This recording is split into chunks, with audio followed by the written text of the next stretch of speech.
Welcome back to the Deep Dive. Today, we are not just analyzing change. We are, I think, learning how to engineer it. We've pulled together a phenomenal stack of sources all centered on one single compelling framework: positive disruption. That's right. For so many people, disruption is something that happens to them. A crisis, a layoff, an unexpected setback. Something you have to endure. Exactly. But the focus of this material is on those individuals, the positive disruptors, who choose to use that chaos as a deliberate catalyst for extraordinary personal and professional growth. So we are unpacking a comprehensive step-by-step guide. We are. It's designed by observing and studying hundreds of these change makers, from high-profile CEOs and best-selling authors to community builders and just everyday heroes. And the starting line for this deep dive is wonderfully provocative. When one of the source's authors, the novelist James Patterson, spoke to business students at Vanderbilt, he didn't open with, an analysis of the stock market or global trends. He cut straight through the noise. Well, he completely disrupted their expectations. Immediately. Yeah. By asking this big fundamental question: are you living a good life? Are you happy? Yeah. Do you love your job, your family life? And that is the essential framing for this entire deep dive. It anchors the whole framework to personal fulfillment, not just, say, corporate efficiency. Right. The promise here is that by mastering the cycle of change, you can actually achieve that good life.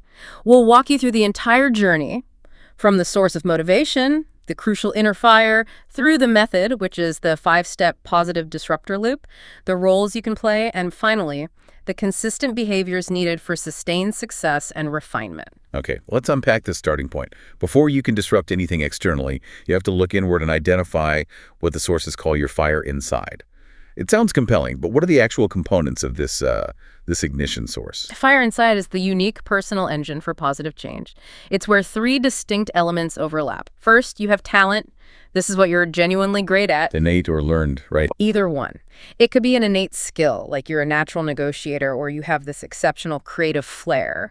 Or it could be a learned expertise, like mastery in strategic planning or some specific technical knowledge. So that's the capability piece. Exactly. The second element is your inner voice or conscience. This is maybe the most difficult to define because it's informed by your deep experience, your knowledge, your beliefs, and it's what motivates you to address an unmet need in the world in a way that feels inherently right to you. It's the conviction. It's the conviction that drives you. And finally, you have passion, the spark, the sheer enthusiasm that makes you want to engage in an activity constantly, even if there was no, immediate extrinsic reward or paycheck involved. That intersection, talent, inner voice, and passion, sounds like a perfect map for the extraordinary journey of Megan Piffis. Mm-hmm. Her story just beautifully illustrates this fire in action.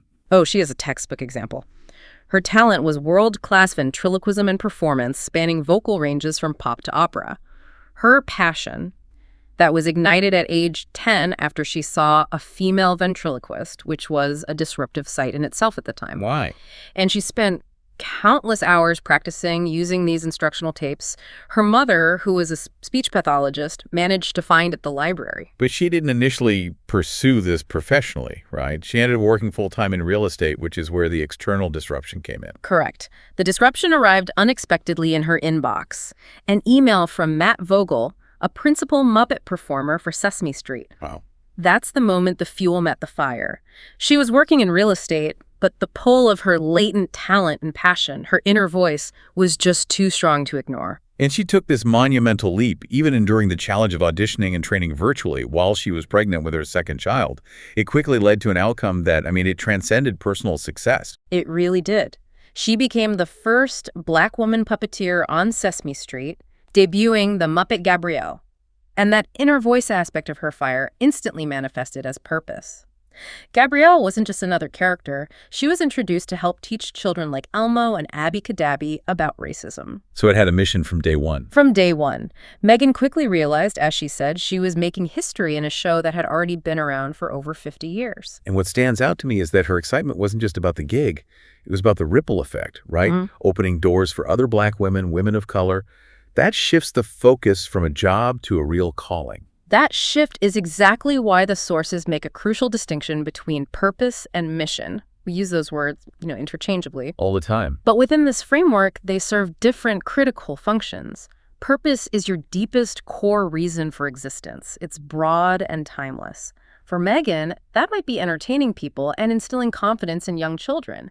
That purpose remains constant throughout her life. So the compass direction never changes. Oh, no. What about the mission? The mission is the concrete, evolving, and actionable expression of that purpose. It defines what you achieve and how you contribute right now. Megan's mission evolved from just performing to actively setting clear goals, like putting Sesame Street on her vision board and then adding Emmy Awards. Which she won in 2021. Exactly. The mission is the blueprint. It provides the structure and accountability for that broad purpose. So once that fire is lit, and we know the direction, the purpose, and the action plan, the mission, we need something to burn. We need the fuel itself. This is the disruption. And the fuel is anything that jolts you out of routine inertia. It could be an opportunity, like a career shift, or it could be a massive external event, like a recession or a global pandemic, or even a personal tragedy. The key is recognizing that every disruption, whether planned or devastating, holds the potential to release amazing energy for positive change. The career of James Patterson, who we mentioned earlier, is just a masterclass in using disruption as fuel, both personally and professionally. He fundamentally rejected the norms of the organizations he joined. I mean, even in his advertising career, he was a positive disruptor. When he was applying to J. Walter Thompson, or JWT, he disrupted the hiring process by hand-delivering 3 distinct portfolios over 3 consecutive weeks. Just forcing their hand. Basically forcing them to hire him because of his persistence and creativity. Later, as the head of the New York office, he needed better writers. So he ran this hugely disruptive Write If You Want work ad in the New York Times, recruiting over 40 talented writers by challenging them to solve these bizarre creative problems like how to make canned baked bean ingredients sound mouthwatering. That's tactical disruption. But the shift from advertising CEO to full-time novelist was the monumental personal disruption, and it was fueled by this sudden, intense realization. The famous whoosh moment on the New Jersey Turnpike. He was stuck in massive traffic, heading back to a high-paying CEO job that he was deeply unhappy in. He saw cars flying past on the opposite side of the highway, heading south, away from the city. That sound whoosh whoosh made him realize his whole life was going in the wrong direction. That emotional realization was the fuel. The fuel for a monumental shift. He left the security of the C-suite to pursue his long-held passion for writing. But wait, I have to stop you there. It's easy for us to say he left his high-paying CEO job and frame it as this inspiring risk. But for most listeners, for most people, leaving stability is terrifying. How does this concept apply to someone who doesn't have the financial safety net or leverage that a major executive might have? That's a vital point, and the sources acknowledge that disparity, which is why the fuel is defined so broadly. For Patterson, the disruption was internal, a dissatisfaction that outweighed his security. For others, the disruption is the layoff or the tragedy. The choice isn't to take a massive, immediate financial risk you can't afford. The choice is how you respond to the disruption you face. If you are laid off, the fuel is the severance check and the sudden gap in your schedule. If you face a personal tragedy, the fuel is the conviction that life is too short to ignore your purpose. We see this with others, the sources detail, like Jane Hall Blanchard, whose inoperable brain tumor led her to confront the inevitability of death, focusing her on what truly matters. That reframing helps. The fuel is simply the energy source, regardless of whether it's, positive or negative. And once Patterson made his personal shift, he continued disrupting the publishing industry itself. Oh, he revolutionized it. He broke the unspoken rule of publishing only 1 book a year, moving rapidly to publishing 2, 3, and eventually half a dozen. He pioneered the concept of collaborating with co-writers, something nearly unheard of in literary circles, and partnered with everyone from politicians to musicians. And he advertised his books on television, breaking all the norms of traditional book marketing, and even created the novella format, book shots. He turned his personal disruption into industry-wide positive change. So we have the fire and the fuel. Now, the material boils this all down to the universal laws governing this process into the 4 foundational facts. And these facts underpin the entire philosophy. Fact 1 is, the status quo is a deceptive little devil. It's comfortable, it's familiar, but it can quickly anchor you to mediocrity. And escaping it requires immense bravery and often means rebuilding your life one small single task at a time. The story of Jamie Andrew, the Scottish mountaineer, is arguably the most powerful illustration of Fact 1 I have ever read. It is truly humbling. He and his climbing partner were scaling La Droite in the French Alps when a catastrophic snowstorm trapped them on a tiny icy ledge for 5 days. His partner perished, and Jamie Andrew was rescued only to undergo a quadruple amputation, losing both hands and both feet due to severe frostbite. A physical disruption of the highest order. How does one even begin to cope with that? Well, he woke up to overwhelming grief and anger, facing a complete loss of independence. But he channeled his energy into honoring his friend's memory by choosing to live. And his first act of positive disruption was microscopic. He committed to conquering one new task daily. Wow. He told himself, today someone else brushed my teeth. Tomorrow, I'm going to brush my own teeth. He didn't focus on the mountain of challenges ahead, but on the single next achievable step. And that simple single-task mindset is what led him to be fitted with prosthetics, take up new sports like skiing and rock climbing, and eventually summit the Matterhorn, a peak that had defeated him previously. It's the ultimate proof that disruption forces a choice. You can allow it to overwhelm you, or you can use it to force a fundamental shift in your mindset. Bravery is not the absence of fear. It's the persistence in the face of fear, one task at a time. Okay, so Fact 2 is, you're wired to disrupt. We tend to think disruption is reserved for, geniuses or billionaires, but the sources argue this capacity is innate in all of us. And it resides in 3 areas. First, our brain. We are neurologically wired for innovation. Our brains are designed to question the norm and take risks. I mean, we wouldn't have advanced as a species without this inherent capacity to challenge the way things are done. Second is our experiences. This is a powerful toolkit, but, as the sources say, not a guaranteed script. Precisely. Your past achievements and resilience are evidence that you can handle hard things. But you can't just replay old strategies. The material advises, when you're uncertain, to check your receipts. Document your past successes to affirm your confidence. I can handle this next challenge. So it's about leveraging past psychological victories to tackle future unknowns. Exactly. And the third area is resources, which we frequently overlook or underestimate. We often focus on what we don't have, the missing budget line, the specific technology. But the resources are often already in your hands, your network, your knowledge, and strategic financial means. The advice here is see what's in your hands. Consult others. A colleague or mentor might see an asset you are taking for granted. So disruption often involves leveraging existing assets in innovative ways, not just waiting for new ones to arrive. That's it. Which leads to Fact 3. Relationships provide headwinds and tailwinds. Life is a team sport, and the people around you determine the speed and direction of your journey. This is beautifully illustrated by Trina Frierson, the founder of Mending Hearts. Her initial disruption was intensely painful, a devastating headwind where someone she trusted slipped cocaine into a cigarette. Yeah, and she spent a decade struggling with addiction, surrounded by relationships that only anchored her self-destructive behavior. Her recovery only began when she found the positive tailwinds necessary for liftoff. During her third stay in a transitional home, she found a supportive community of women who had walked similar paths. They taught her the ins and outs of how to live.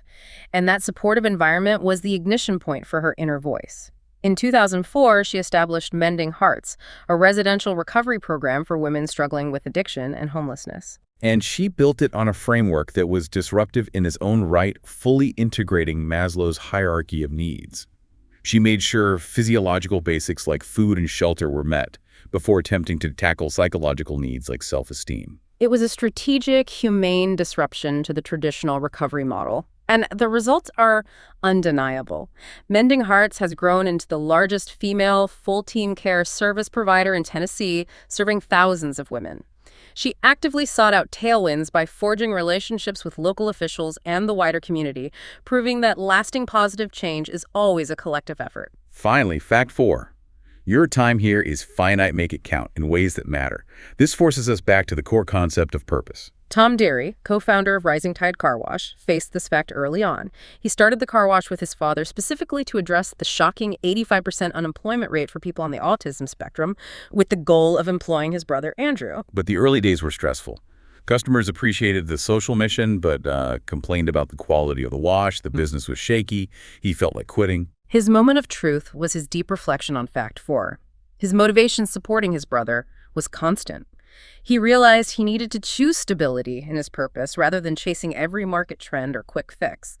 So he chose to double down, adapting the systems and processes of the car wash to work optimally for employees with autism, essentially designing a disruptive workflow that maximized their talents. By focusing only on what he could control, his choices, his energy, his zone, and aligning it with his immutable purpose, the results were astounding. Rising Tide is now one of the busiest car washes in Florida, employs over 90 people on the spectrum, that's 80% of their staff, and boasts an employee retention rate 5 times higher than industry competitors.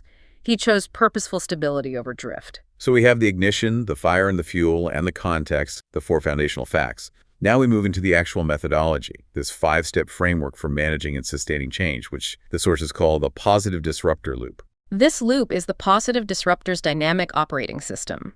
It's often intuitive for those who lead change successfully, but articulating the steps allows us to replicate them consciously. It's disrupt, discern, behave, achieve, refine. Let's quickly define the whole sequence before we see it in action. Okay, step 1 is disrupt. This is the catalyst, the change event, big or small, that forces you to exit the status quo. Step 2 is discern. This is the critical choice moment. You recognize the problem and proactively choose how to respond, rooting that choice in your core purpose and values. And then step 3 is behave.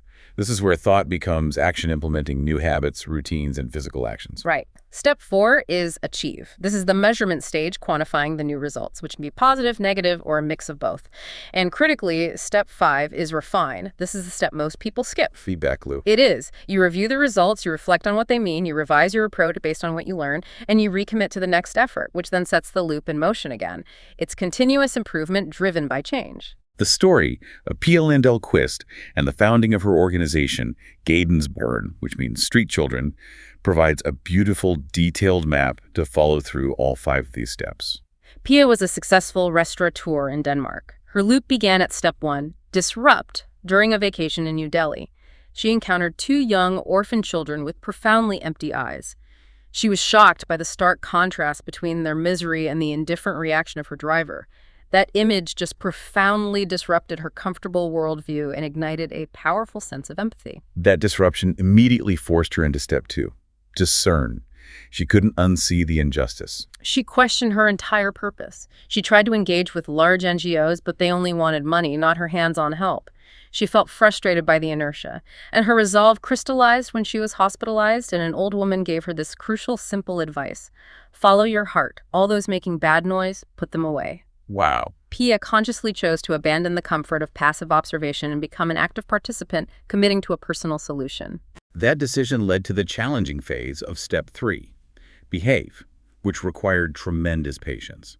I mean, she was 3,500 miles away from home, lacking funding, and receiving harsh criticism from Denmark. She started splitting her time between Copenhagen and Kolkata, and she demonstrated this deep foundational empathy. This is where the behavior aspect becomes physical and emotional. She endured multiple thefts committed by the children, realizing they were only stealing because they were desperate for food. It took 9 or 10 visits over an extended period before she finally established a stable foundation of trust with them. So her behavior was persistent and patient. She chose the children's pace over her own rushed desire for a quick fix. That patience was the critical behavioral disruption. And the step 4, achieve phase, grew organically from that earned trust. Once trust was mutual, the children were able to articulate their needs, daily meals, education, and a home. These 3 wishes became the measurable foundation of Gadens Burn. And her efforts scaled rapidly from there. They did. She moved from individual aid to a collective approach, partnering with businesses like MSCH Copenhagen to secure sustainable support. Within 7 short years, her organization had established schools, medical clinics, and centers, fundamentally changing the trajectories of hundreds of lives. That brings us to the crucial continuous phase. Step 5, refine. The achievement is only temporary if you don't institutionalize the learning. Right. The refinement started with the trust element. She continually reviewed how she transitioned from being viewed as an outsider to being a trusted ally. She realized that individual direct aid was not financially sustainable long-term, so she revised her model, moving away from purely charitable giving toward a structured, committed initiative with clear business partnerships. She maintained her commitment to the mission despite tough cases and political obstacles, setting the organization up for sustainable growth. The refined step is what turns a good deed into a lasting movement. The discern step of the loop is arguably the most complex because it requires high-level situational awareness. It's where you choose how to respond to the disruption, which then determines which of the 5 dynamic roles you will adopt. Discernment means making informed, purpose-driven decisions rather than impulsive, fearful reactions. It relies on a 2-axis choice. Do you seek change or stability? And do you act independently or collaboratively? That 2x2 matrix determines your best course of action. Before we define the roles, let's look at Mindy Henderson's story, which highlights the critical nature of this discernment phase. Mindy was diagnosed with spinal muscular atrophy at 15 months, with doctors delivering the devastating prognosis that she would lose cognitive function and likely not live past 3 years old. That diagnosis was a catastrophic disruption. Her parents could have defaulted to despair, but they chose hope and action. That was their profound act of discernment. They chose to see her life as one of potential, not limitation. Her father, a former collegiate athlete, took a scientific approach to her physical therapy. They proactively chose a path of continuous, incremental change rather than passive acceptance of the prognosis. And Mindy defied every single prediction. She went on to earn a master's degree, thrive in a 20-year high-tech career, and become a motivational speaker and VP at the Muscular Dystrophy Association. Their foundational discernment made her entire trajectory possible. And the sources are very clear. The right choice isn't fixed. You might be a trailblazer one day and a fire chief the next. It depends entirely on the situation. We see that with Lauren Hobart, the CEO of Dick's Sporting Goods. The disruption was the rise of heavy online competition. Her discernment was not to panic and rush everything online. She chose a balanced approach. Modest investment in digital, that's the change, while continuing to pour resources into the high-quality in-store experiences like the massive House of Sport locations. That's stability and collaboration. She determined that the core purpose of her brand was delivering an amazing experiential retail environment, and she stabilized that mission even while adapting to online necessities. So let's chart the 5 roles that spring from that matrix. We'll start with the role most associated with individual innovation. The trailblazer. The trailblazer seeks change and acts independently. This is the person who steps into intimidating shifts, whether it's switching careers, pioneering a new technology, or testing an untested market idea. It requires bold, personal initiative. Josie Notori embodies this role perfectly. She left a prestigious career on Wall Street because she had this fire inside, fueled by a deep desire to work creatively. And she spent time exploring wildly different business ideas, car washes, McDonald's franchises, but found no alignment. The critical discernment moment was when she finally focused on her Filipina heritage. She began designing lingerie, specifically a collarless Filipina-style tunic. When she pitched it, she faced repeated rejection. But she didn't let those rejections stop her. She let them inform her. That's the key behavioral change of a trailblazer. A buyer at Bloomingdale's suggested modifications to the tunic. Josie listened, adapted the design, and turned it into the iconic sleep shirt that launched her company. Her journey wasn't about raw ego. It was about identifying where her talent and passion intercepted with a genuine market need, forcing her to independently forge a path where none existed. Okay, moving across the axis, we have the role that focuses on resistance and maintenance. The firefighter. They seek stability and act independently. This is the role of stabilization, resisting the urge to chase every fad or opportunity. It requires immense discipline saying no to good things to focus on what is essential and better. Harsha Rodriguez, Executive Vice President at Women's World Banking, is a powerful example. After years in high-flying international consulting, she realized her work often lacked real, sustainable impact. She discerned that providing continuous, accessible financial services to low-income women was a mission that required stability and deep, focused commitment, rather than chasing new projects. Exactly. The firefighter's disruption is often internal, a commitment to focus. They stabilize independently, doubling down on current strength. In an organization, this might be the leader who strategically pulls back from an overstretched market to focus resources and improve service quality in the core market, resisting the pressure to expand just because competitors are doing it. It's the conscious choice of depth over breadth. Switching to the collaborative side, we find the torchbearer. Seeking change, but acting collaboratively. This is the role of rallying people toward a shared, changed vision. The torchbearer starts a movement. Look at Bill Milliken, the founder of Communities in Schools, or CIS. His own life was disrupted by being expelled from school due to learning struggles. He was helped by a dedicated youth service volunteer, which planted the seed of conviction. His conviction became his purpose. It's relationships that change people, not programs. Absolutely. He moved to Harlem in the 1960s and started storefront schools and street academies. He didn't try to solve the academic barriers alone. He tackled the non-academic barriers, health, housing, family crises, by building a community of resources around the school.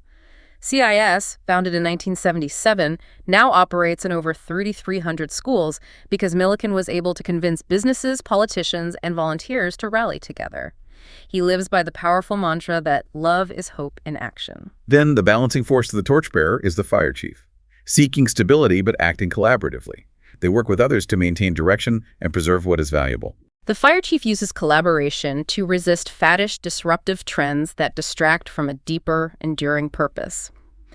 Keith Getty, who, along with his wife and lyricist Stuart Townend, spearheaded the modern hymn movement, is the perfect example. He was advised early on that he would never make it as a solo flute player. He chose a bigger vision, reinventing hymns. But the disruption he introduced was one of stabilization. He moved away from prevailing trends in worship music, which he felt were too simplistic. He and his collaborators used musical innovation to preserve deep theological roots and rich lyrical tradition. Their first major success, In Christ Alone, written when he was only 25, sparked a massive global movement. His achievement, with 100 million churchgoers singing Getty hymns annually, is a profound demonstration of the fire chief's role, collaborating to use innovation as a means of strengthening and stabilizing tradition. Finally, the foundational role that supports all the others, the tinder gatherer. The tinder gatherer pursues clarity and provides support. They are the essential behind-the-scenes force, gathering the data, intelligence, and crucial support needed for the fire to burn effectively.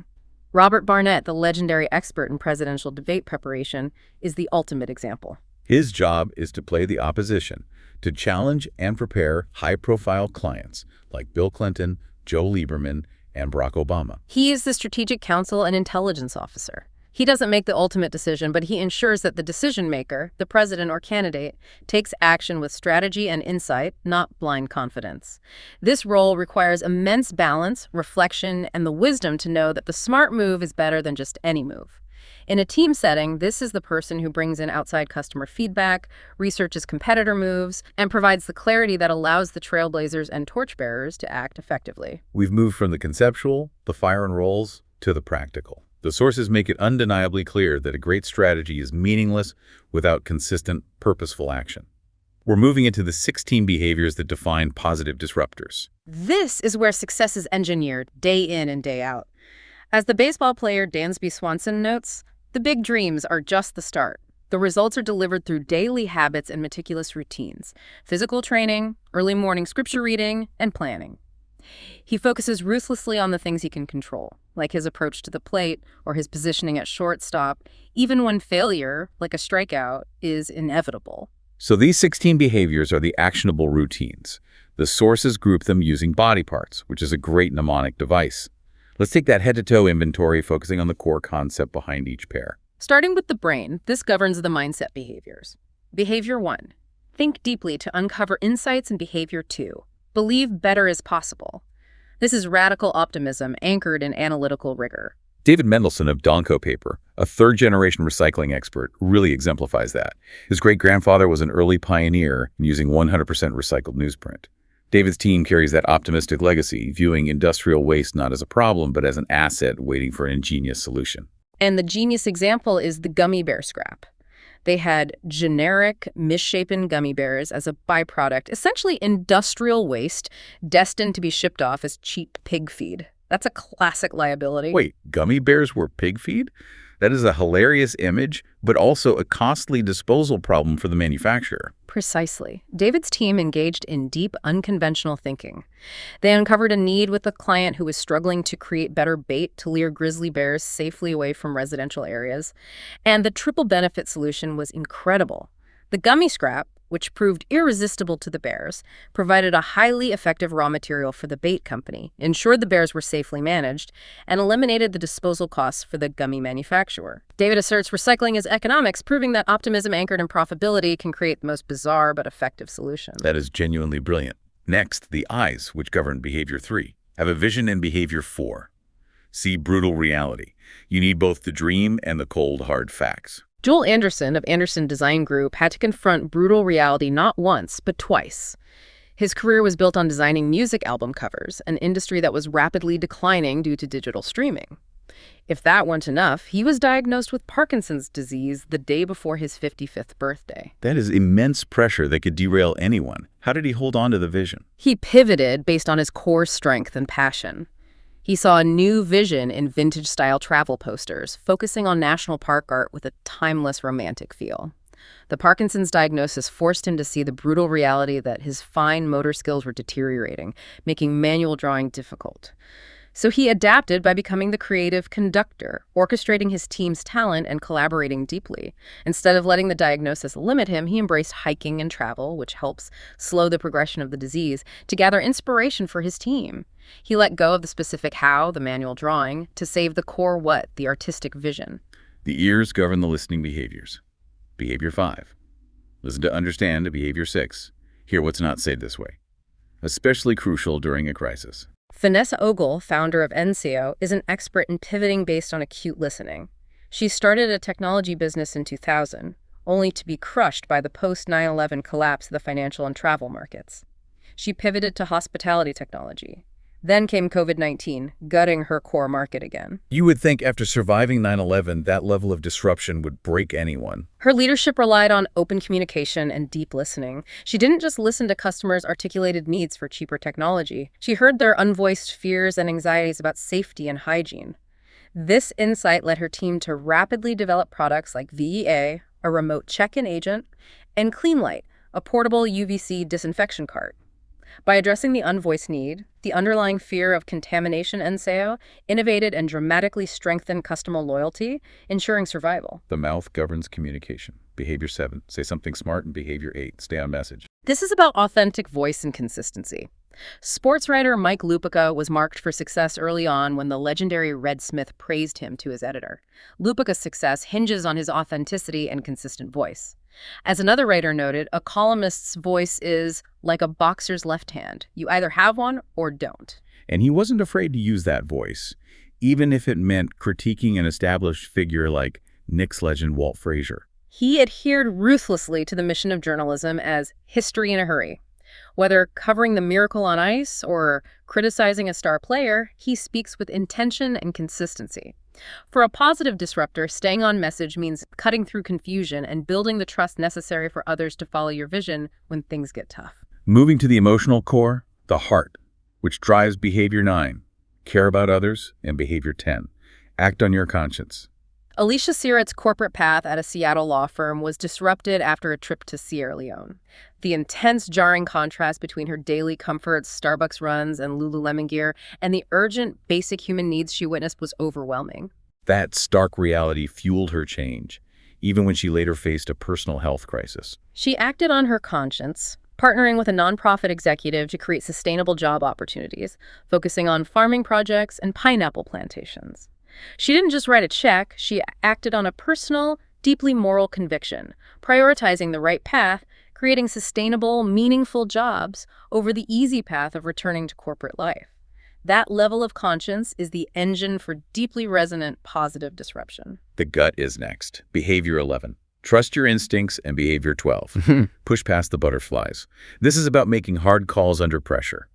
Chris McIntosh, the athletic director at the University of Wisconsin-Madison, inherited the role from the towering figure of Barry Alvarez. He was under immense pressure to simply maintain the status quo, but he discerned stagnation in the highly successful football program under coach Paul Christ. Despite the coach's prior success, Mac trusted his instinct that a change was needed for the long-term health of the program, leading to the controversial decision to fire Christ and hire Luke Fickell. That decision required pushing past massive internal and external butterflies. Mac focused on his principle of accountability. I make decisions, and then you live with the results. He understood that true leadership requires making the tough call based on long-term insight, not short-term popularity or fear of public opinion. The hands demand behavior 13. Let go of good to get better, and behavior 14. Get your hands dirty. Chris Whitney, founder of One Generation Away, perfectly illustrates this. He chose to leave a stable, well-paying insurance career, letting go of good to pursue the better calling of fighting food insecurity. He moved his family and started small, literally driving food rescue out of the back of a Hyundai Santa Fe, getting his hands dirty. And he persisted despite the ultimate personal challenge, a stage 3 throat cancer diagnosis. He viewed the health challenge as a difficult season, choosing to see it as a catalyst rather than a setback. Despite losing 50% of his nonprofit's production capacity during his treatment year, he persisted and scaled the organization across 3 states, distributing over 10 million pounds of food. Transformative impact requires not just sacrificing comfort, but embracing the actual labor necessary to achieve the mission. Finally, the feet, which govern movement. Behavior 15. Run toward disruption, and behavior 16. Stand firm despite doubters. Jeff Campbell, as marketing director for Burger King, embodies running toward disruption. He demanded a daring campaign centered entirely on the product, resulting in the infamous Battle of the Burgers attack ads that directly challenged McDonald's. He didn't just run toward the disruption, he strategically calculated the resistance. He anticipated the lawsuit. He confessed, "We knew, or we thought we knew, that if we did that, McDonald's would sue us." He stood firm, weathering the legal challenges because he knew the subsequent media frenzy would generate an estimated $100 million in free publicity. This is the positive disruptor's grit, strategically provoking change and standing firm against the inevitable opposition. We've covered the entire anatomy of the positive disruptor. Now, the material shows how this mastery scales, moving beyond personal change to impact 5 critical areas of life and work. Disruption starts with the individual, but it expands in concentric circles: relationships, family, team, organization, and industry. Let's start with disrupt your relationships, using the mountaineering team of Lucy and Rodney Westlake. Their father-daughter partnership was highly successful. Rodney was the logistician. Lucy was the physical powerhouse. They set a world record by climbing all 48 high points in the continental U.S. But as Lucy grew and aimed higher, the relationship needed refinement. The ultimate challenge was Mount Everest. Rodney, the experienced climber, realized that for Lucy to achieve her goal, to be the youngest U.S. female to summit at 18, he needed to step back and allow her to work with a new, equally skilled partner, Mingma Chering Sherpa. This was a profound act of love and professional refinement. Rodney disrupted his own role as her primary partner, allowing her to reach her new height. This shows the necessity of adapting roles and responsibilities, even letting go to strengthen the bond and maximize the potential of the relationship. Next, disrupt your family. The author, Patrick Ledden, provided a very candid personal story about this. He realized his role as son had become stagnant, just routine, surface-level weekly calls, simply checking off a box. His realization, driven by a self-assessment of his life roles, was the catalyst. His behavioral change started small, asking his parents for advice and sending thoughtful postcards from his work travels. These small acts of engagement strengthened the emotional bond dramatically, allowing him to be truly present and connected when his mother passed away 18 months later. The relationship was primed for true support. Then came the disruption of his relationship with his tough, emotionally reserved father. Patrick took a strategic risk, inviting his father to travel with him for work. The destination was Topeka, Kansas. No, not exactly a vacation hotspot. But the shared space, sharing a room, meals, and witnessing Patrick's professional life disrupted their stale dynamic. Patrick saw his father in a new light, realizing the immense sacrifices he made raising 5 children. This shift, driven by what the sources call heartfelt curiosity, successfully disrupted and sustained a meaningful bond that lasted for years. You must choose to be present and ask questions that matter. Shifting to the professional realm, disrupt your team.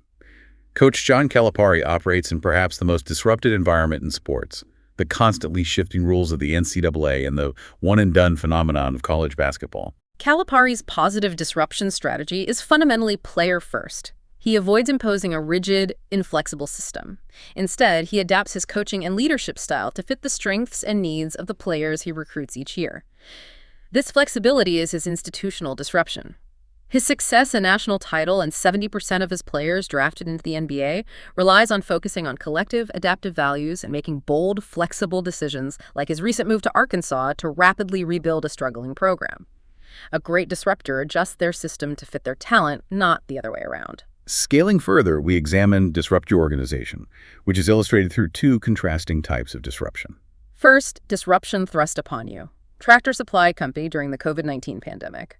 Suddenly deemed an essential business, they faced an exponential surge in demand, fueled partly by new, rural-living millennials. CEO Hal Lawton empowered his team to rapidly innovate. We're talking rapid, aggressive behavioral change. implementing same-day delivery and curbside pickup across 2,000-plus stores in 2 weeks. They invested heavily in people raises, benefits, and tech, like AI-powered earpieces. Lawton's approach was that you don't need to have the full picture, just a clear vision of value for the customer. Their revenues soared from $9 billion to $14.6 billion. They utilized the crisis as a radical acceleration mechanism. Now, contrast that with disruption thrust upon self. John Ingram of Ingram Content Group in 1995. Ingram chose to disrupt the book industry by embracing print-on-demand, or POD, technology, which was a massive strategic risk. He saw POD as the solution to the industry's long-tail inventory problem, managing unpredictable demand for niche titles without storing vast amounts of physical books. This required significant investment and persistence against industry skepticism, which favored cheaper offset printing. But Ingram looked past the per-unit cost and focused on the elimination of inventory risks and warehousing costs. His self-imposed disruption paid off massively. POD produced 70 million books annually by 2021, becoming a cornerstone of their revenue. He chose risk for long-term stability. Finally, the broadest impact: disrupt your industry. This brings us to Harry's razors. Andy Katz-Mayfield and Jeff Rader challenged the entire status quo of the razor industry, which was dominated by overpriced, locked-up cartridges and inauthentic branding from giants like Gillette. Andy felt duped, paying $25 for 4 blades. They adopted the disruptive Warby Parker model, focusing on simplicity, high quality, and a direct-to-consumer experience. And their commitment was total. They bought a factory in Germany to control the process. Jeff Rader was personally writing early ad copy and customer service emails to truly understand the customer pain points. They committed 1% of sales to men's mental health. Their commitment to fairness and choice built a company valued at nearly $2 billion and forced competitors like Gillette to become more consumer-oriented and adjust pricing, proving that a purpose-driven disruption can redefine an entire marketplace. All this scaling and achievement inevitably runs into the biggest obstacle: resistance. Whether it's internal or external, anxiety or habit, resistance is the enemy of positive disruption. Resistance tactics like, "We tried that once," or "That's not how we do things here," are designed to maintain comfort. You have to anticipate them. Jim Beavers, the songwriter behind Red Solo Cup, learned this lesson after being laid off from Capitol Records. He used his severance to pursue songwriting, but realized quickly that the sheer volume of mediocre output required was daunting. To overcome that resistance, he had to dare to suck. He knew only about 20 out of 1,000 songs are hits, so he focused only on his effort and attitude, controlling his zone. He wrote Red Solo Cup despite the immediate skepticism of his writing partners, proving that if your inner voice tells you an idea is good, you must keep going and get around the wall of resistance. And the material offers practical tactics for navigating this resistance. Let's look at Corinne, who is drowning in the family's mental load. Her initial attempt to disrupt the scheduling chaos with a shared calendar app failed immediately because the family reverted to old habits. She used the tactics. She stressed the seriousness of the problem, her rising anxiety. She envisioned a positive future, a dinner-out reward once they succeeded, and she invited contributions because no involvement means no commitment. She stood firm, forcing them to use the app or face her daily reminders until the shared calendar's value became self-evident. Or Steve, the marketing director, whose disruptive, entertaining sales presentation was met with horror by his boss. Steve didn't back down. He listened to her objections, her fear of looking foolish and probing deeper, her fear of the division president's reaction. He addressed the fears directly, stressed the financial opportunity, and took the heat upon himself by offering to run interference. By inviting contribution and mitigating her risk, he secured the necessary buy-in, and the presentation was a success. A phenomenal example of leadership through disruption comes from Patagonia's founder, Yvon Chouinard, and his nephew, Vincent Stanley. Their principles of overcoming resistance are critical. Yvon consistently prioritized environmental values over profit, which created constant internal disruption. In the early 70s, he voluntarily disrupted his own climbing gear business by switching from pittons, which damaged mountains, to chalks and hexes. That decision forced customers to change their climbing behavior instantly. But the resistance was even greater when he decided to switch all materials to organic cotton in the 1990s. The employees pushed back, citing difficulty, price, and logistics. Yvon knew that telling them why wouldn't work, he had to show them. He sent employees on field trips to chemically intensive cotton farms.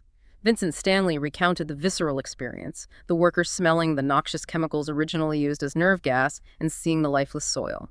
The field trip convinced the skeptics. They came back saying, what we're doing is a royal pain, but the company's doing the right thing. That is the ultimate lesson in tying every single change back to the core purpose. Which brings us back cyclically to the final step of the loop, refinement. You must constantly review your results, reflect on their meaning, revise your approach, and recommit to the next efforts. The Posse Foundation, which supports students through college and peer groups, demonstrated this perfectly. After 5 years of success, the financial model was generating debt with its university partner, Vanderbilt. That forced a refinement. They reviewed the debt but reflected on the students' extraordinary success rate. Michael Ainsley, a Vanderbilt board member, revised the funding approach by convincing the university that the students were so outstanding the university should fully fund all the scholarships. That revision allowed Posse to continually recommit and scale, leading to immense growth and assets. And finally, when you want to take that refinement and scale the change from 1 person to 1,000, the sources stress the 5 C's of scaling disruption. These are the anchors: clarity, a clear why; communication, open two-way conversation; collaboration, shared ownership of the mission; commitment, sticking with it when it gets tough; and consistency, building trust and momentum over time. Teddy Raskin's journey beautifully illustrates the long-term, compounding nature of positive disruption built on consistency. His friend Luke's paralysis disruption sparked a philanthropic legacy, Lights on the Lawn, which raised $1 million for charity over a decade. A decade later, he used that same determined spirit, coupled with his expertise from his medical supply company, Koa Koir, to pivot and deliver over $35 million worth of medical aid to Ukraine. The fire inside, fueled by disruption and sustained by the loop, only grew stronger, leading to impact that scaled globally. We have charted the entire path today, from the foundational spark of the fire inside your talent, inner voice, and passion, to the inevitable fuel provided by life's disruptions. We've covered the 4 foundational facts, the dynamic positive disruptor loop, the 5 dynamic roles you can choose to play, and the 16 behaviors that ensure your actions are consistent and intentional. And the material confirms that disruption is inescapable. But positive disruption turning crisis into catalyst is a deliberate choice. The ultimate goal, as defined by the sources, is not just achieving a metric of success, but achieving a truly good life, one that is deeply aligned with your personal purpose and values. And we have seen the evidence, whether it's the massive commitment of John Ingram reshaping a global industry, or the small daily choice of Jamie Andrew deciding to brush his own teeth. It all comes down to intentional, purposeful action. So we leave you with this final, provocative thought, synthesized from the core philosophy we analyzed today. Disruption without purpose is just noise. Now that you have charted the path, identified the tools, and seen the evidence, what is the one thing, small or large, you will commit to disrupting this week to ensure your actions are the sound of meaningful progress? Find your fire, pick your role, and go disrupt something good. We'll see you next time on The Deep Dive.